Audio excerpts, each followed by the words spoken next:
Fabiano ouviu os sonhos da mulher. Deslumbrado, relaxou os músculos e o saco da comida escorregou-lhe no ombro. Aprumou-se, deu um puxão à carga. A conversa de Sinhá Vitória servira muito. Haviam caminhado léguas quase sem sentir. De repente, veio a fraqueza. Devia ser fome.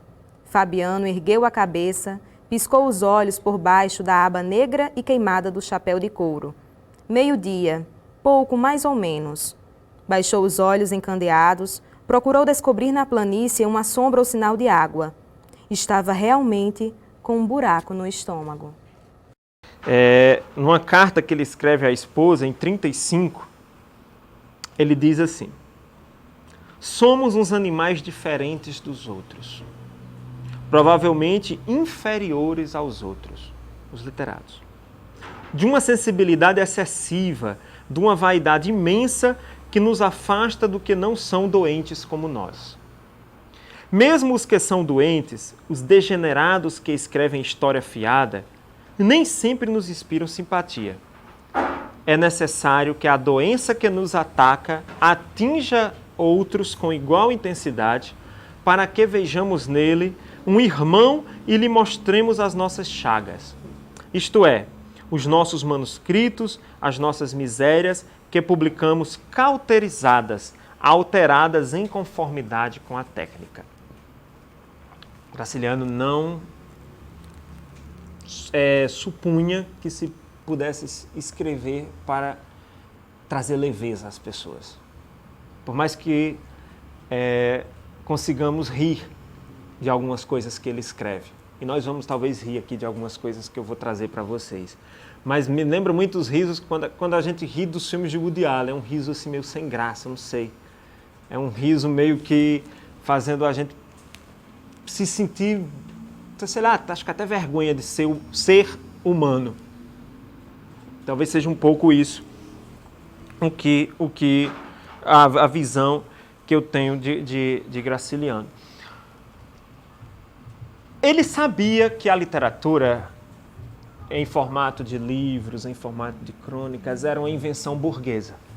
Ele tinha consciência disso, né? E esse dilema era muito forte.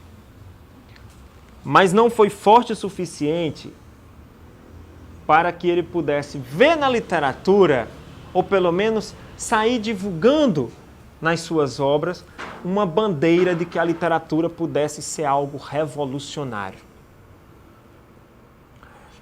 Ele se incomodava em um literato ser tido como um ser revolucionário. E olha que ele vai fazer parte do Partido Comunista, vai querer a revolução, odeia o capitalismo, mas ao mesmo tempo vai ter consciência desse papel meio que burguês que a literatura causa, que a literatura exerce. Ele vai dizer isso mais ou menos dessa maneira que eu estou falando em Memórias do Cárcere.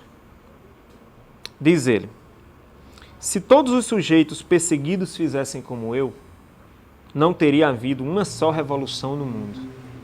Revolucionário chinfrim. Desculpava-me a ideia de não pertencer a nenhuma organização, de ser inteiramente incapaz de realizar tarefas práticas. Impossível trabalhar em conjunto. As minhas armas, fracas e de papel, só podiam ser manejadas no isolamento.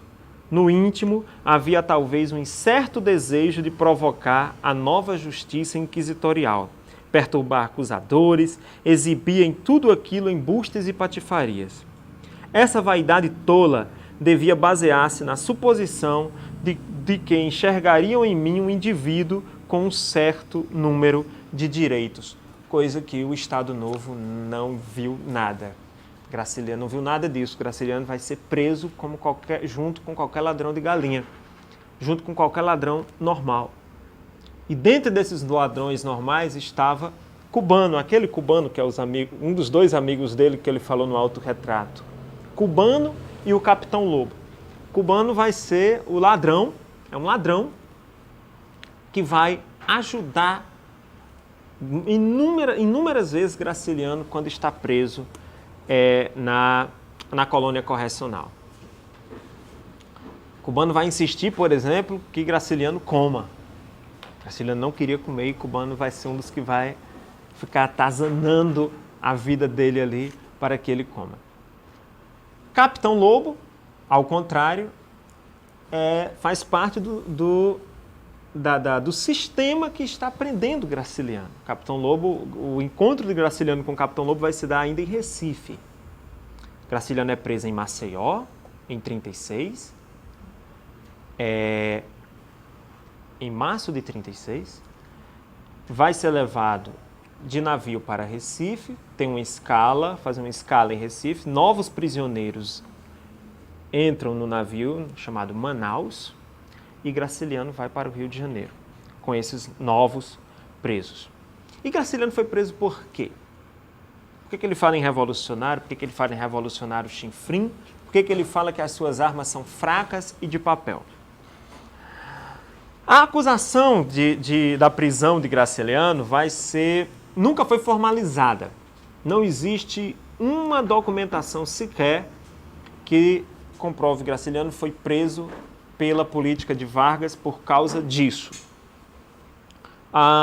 No entanto, entrou para a história a prisão por conta de suposta participação de Graciliano nos levantes de 35. A chamada intentona comunista, né? Que aconteceu em Natal, em Recife e no Rio de Janeiro. Graciliano teria, de algum modo, participado ou aqui a de Natal ou a de Recife. Fazendo o quê? Não me pergunte, porque eu nunca soube o que é que Graciliano poderia ter feito. Que tipo de orientação, que tipo de ajuda ele poderia ter dado. Nem ele sabia. Há mais 2 ou 3 suposições dessa prisão, algumas até envolvendo romances, também é pouquíssimo confiável essa versão, e há uma outra que Graciliano teria negado o emprego a uma professora no sistema educacional público de Maceió de então. Por quê? Porque Graciliano, na época da prisão em 35, estava trabalhando como o equivalente hoje a secretário de Educação do Estado de Alagoas. Ele já estava morando em Maceió e isso já aconteceu depois da experiência dele como diretor da imprensa oficial de Alagoas, em 30, ano da Revolução de Getúlio, quando ele é preso pela primeira vez. Antes disso, Graciliano foi prefeito da cidade de Palmeira dos Índios, né?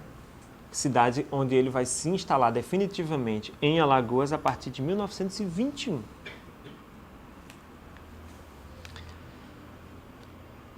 Mas o fato é que Graciliano, como eu já falei, ao sair de Alagoas não volta mais. Numa outra carta escrita no mesmo ano, em 35, ele vai dizer para a esposa: Alagoas tem 1.200.000 habitantes, mas na minha estatística há apenas uns 3 indivíduos, uns 3,5, 4 no máximo. Os que fazem política, os que vendem ou compram fazendas, os que plantam algodão e os que fabricam açúcar são de espécie diferente da minha.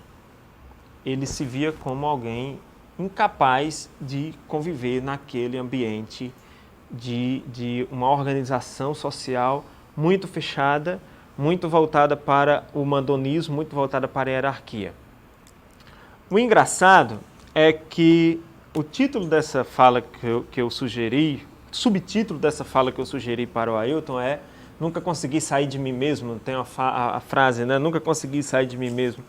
Se nós abrirmos a página 18 desta edição aqui de Angústia, gente, quando Graciliano dá o ponto final em Angústia e manda os manuscritos para serem revisados, ele é preso. Portanto, ele não tem tempo de guilhotinar Angústias. Tanto é que a Fora Memórias do Cárcere é o maior livro de Graciliano em termos de volume. Olha como é parecido a carta que eu acabei de ler com a passagem de angústia. Luís da Silva, o personagem principal do romance, é um sujeito que não se adequa ao mundo. Lembra muito, eu comentei com o Ailton um dia desses, lembra muito o Raskolnikov do romance Crime e Castigo, do Dostoiévski. Ele vai dizer: há o grupo dos médicos, o dos advogados, o dos comerciantes, o dos funcionários públicos e o dos literatos. Isso num bar, viu, gente? São as divisões no bar, que Luís da Silva frequenta. Certos indivíduos pertencem a mais de um grupo, outros circulam, procurando familiaridades proveitosas. Naquele espaço de 10 metros, formam-se várias sociedades com caracteres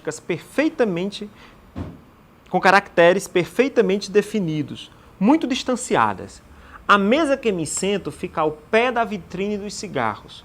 É um lugar incômodo.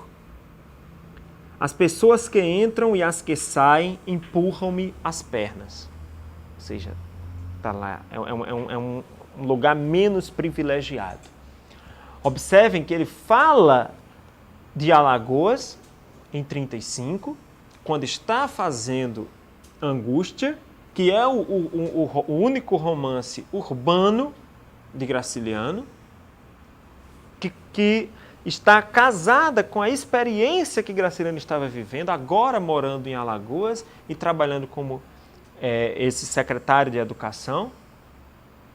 E os tipos da carta para Ló, né, como ele chamava Heloísa, e os tipos da carta que ele vai descrever para Ló são os do interior. E os tipos que ele está escrevendo para a angústia são os tipos urbanos. Ele e Luís da Silva, me permitindo aqui fazer uma mistura entre criador e criatura, ele e Luís da Silva se colocam igualmente como não compondo aquele ambiente, ou compondo de maneira incômoda. Isso vai acompanhar a obra dele toda. A casa é forte.